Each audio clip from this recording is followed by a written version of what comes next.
Bootleg Kev exclusive. Yo, it's Hot 975, man. Bootleg Kev.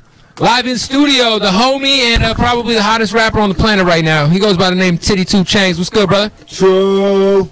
Hey, so the first thing I got to ask you about, bro, is Kanye West just sent a tweet, and it says that you're officially charging $100,000 a verse now because you're good. G.O.O.D. Damn, like a double entendre. What do you call it? Double entendre? First of all, there's been a lot of rumors about you officially aligning yourself with good music. So is this the official announcement? I don't think it is. No, I think y'all. I know he's just saying like I'm good, like I'm ill. Well, we've known that though. But you know, we was talking and I was like, I think I was jeopardizing my brand sometimes by doing the homeboy special. Right. And so he, I think he just felt like we should just put that out there that we ain't doing no more of that. So there's going to be a decline in. Too good. There's going to be a decline in 2 Chainz guest appearances. Unless you got to do it only if it makes sense for yourself. There you go. That's what it is right now. You know what I mean? I would have done almost anything a couple months ago, and it was all about really, reaching out because I still will. I'm still grounded, but it just makes sense for me to slow down a little bit, being that I got an album coming out August the 14th. I'm still working on that, based on a true story, coming August the 14th. I got the single out, No Lie, with Drizzy Drake, so I'm just trying to focus on 2 Chainz a little bit more. I hear you. So, is there going to be a possible good music Def Jam on the back of that album when it drops?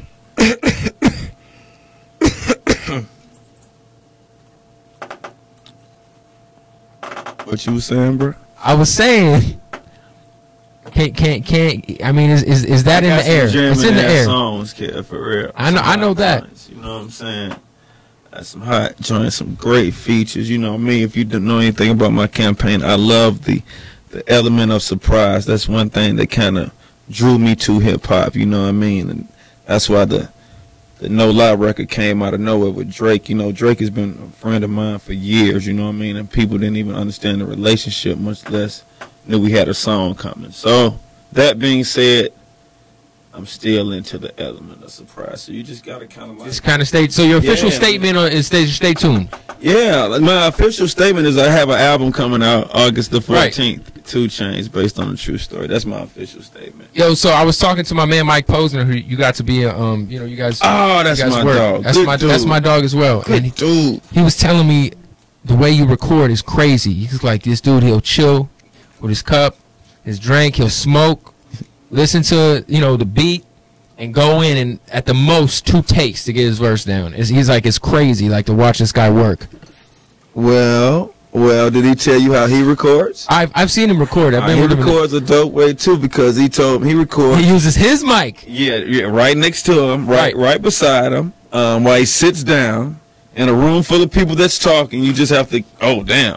He's recording out of nowhere, yeah. Yeah, and he's like, he felt comfortable doing that because he used to record in dorm rooms. So I thought that was dope. Right. You know what I'm saying? So we both, were intrigued by each other's recording style. So, that being said, I do have a jamming ass record with Mike Posner. It's gonna be on the album? I definitely love this dude. I don't know if I want to give that much away. We done so many songs. Right. We done over. We've done about 5 or 6 songs together. Okay.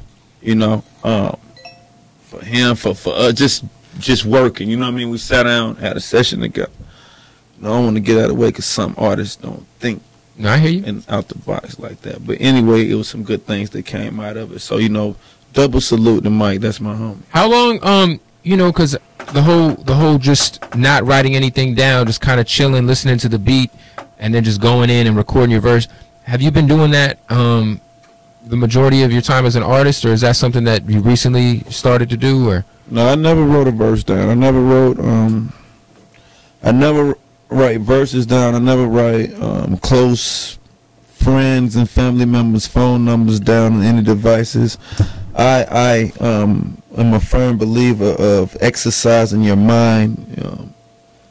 you know, not just your body, and being that I do things like smoke that may deteriorate your brain cells and things like that. I always thought that if I could just remember or think of a verse in my head, that could be like kind of something stimulating my brain, my mind, you know what I mean? Not just making me a trade-off. A dud, like a dud kind of dude. So, you know, with my road manager, my cousin, all my homies at home, like my close people, I have their numbers stored in my head, you know what I mean? And back when I was doing my hustling thing and woo-woo, all of that too, that was one of the things that I did, to where I always felt like, you know, if I ever got caught up or, you know, got in any trouble and they went through my phone, it wouldn't be anything jeopardizing, you know, my mans and them and all of that. So it's been something I've been practicing, man, since before I even got to this point. I was like this in school with retaining information. Back in high school, I never got to see in school, and people used to like spaz out like, you know what I mean? I just would remember certain things and key words out of certain phrases or something, you know what I mean? And it just carried along with me. Indeed, man. A song I wanted to talk to you about that is my favorite verse of the year, and I think it's a song that not a lot of people have really I don't know, I always be putting people onto this joint. The one with the Weeknd sample. I love that. Yo, like me, that verse is insane, bro. He said, and the pussy so clean, I go to church in it. Yeah. When you like decide to drop, because you're not you know, since True Religion, you've been heavy on the features and everything, but as far as like 2 Chainz records, there hasn't been a lot of you know, songs that you've just dropped, you know what I mean, online or whatever. That was one of them. Has there been a reason? Are you just kind of just saving all of your stuff for the album? Yeah, I'm definitely getting ready for album mode.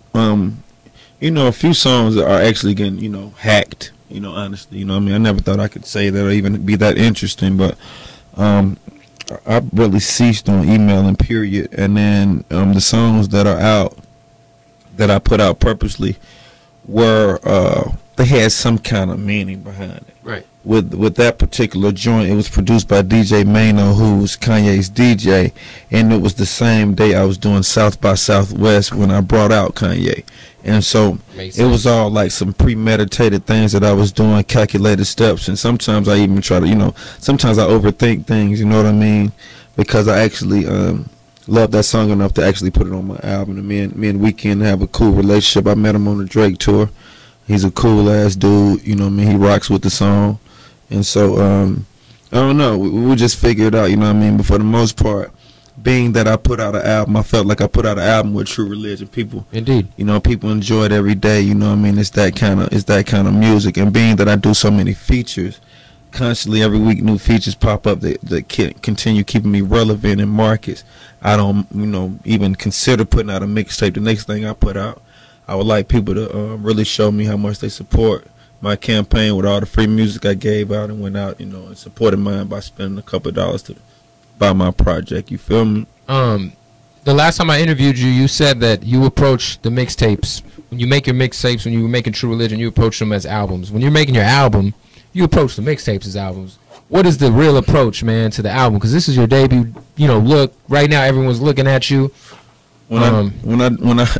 When I work on albums, I approach it like a mixtape. So I mean, it's like, so it's the same. It's just one and the same. Yeah, because I'm like, you know, when I was working on mixtapes, I was like, a lot of people can hear this. With albums, people don't want to, you know, really buy, you know, spend their money to buy to listen to the whole thing. With mixtapes, they give you a chance. They can go to live mixtapes or that piff and listen to it all day. Yeah, so I would be like conscious about what I would put on there. I would really like certain songs I do for people.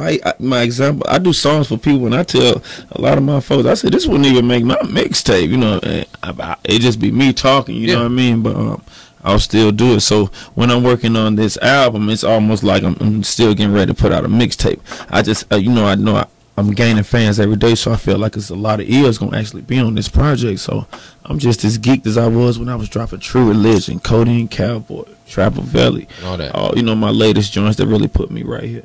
Your relationship with Kanye, man, the Mercy joint.